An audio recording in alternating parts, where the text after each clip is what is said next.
அன்பார்ந்த கோடான கோடி மக்களை எல்லாருக்கும் மாலை வணக்கம். நாளைய தின சிறப்பு அப்படின்னு பார்த்தோன்னா, நாளைக்கு பௌர்ணமி.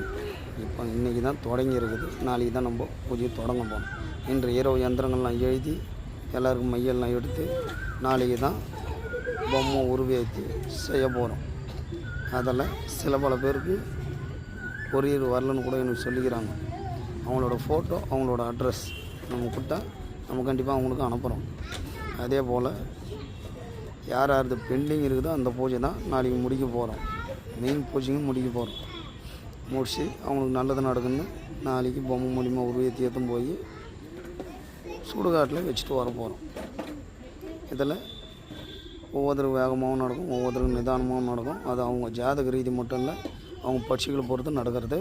யாருமே அவசரப்பட்டு பேசிடாதீங்க, நல்லதே நடக்கும். நாளைக்கு என்ன பண்ணணும் அப்படின்னா, நான் எத்தனை மணிக்கு பூஜை தொடங்குறேன் அப்படின்னா, கரெக்டாக மத்தியானம் 12 மணிக்கெலாம் தொடங்கிடுவேன். தொடங்கிட்டு அன்றைய இரவு 2 மணிக்கு தான் எடுத்துன்னு போய் சுடுகாட்டில் வைப்பேன். என்கிட்ட பொருளுங்களை வாங்கி பூஜை பண்ணிக்கிறவங்க அத்தனை பேருமே 6 மணி சாயங்காலம் 6 மணிக்கு வேப்ப எண்ணெயால் தீபம் போட்டு அவங்க வேண்டுதலை ஒரு அரை மணி நேரம் வைக்கணும். அங்கே வைக்கும்போது இங்கே பலி கொடுக்கும். பலி கொடுத்து எடுத்து போவோம். அப்போது இது ஒன்றா சேர்ந்து பிரதிபலன் கொடுக்கும். அவசரப்படாமல் நிதானமாக ஒரே மனதோடு உட்காந்து உங்கள் வேண்டுதலை அந்த கலசத்துக்கிட்ட வைங்க, நல்லதே நடக்கும்.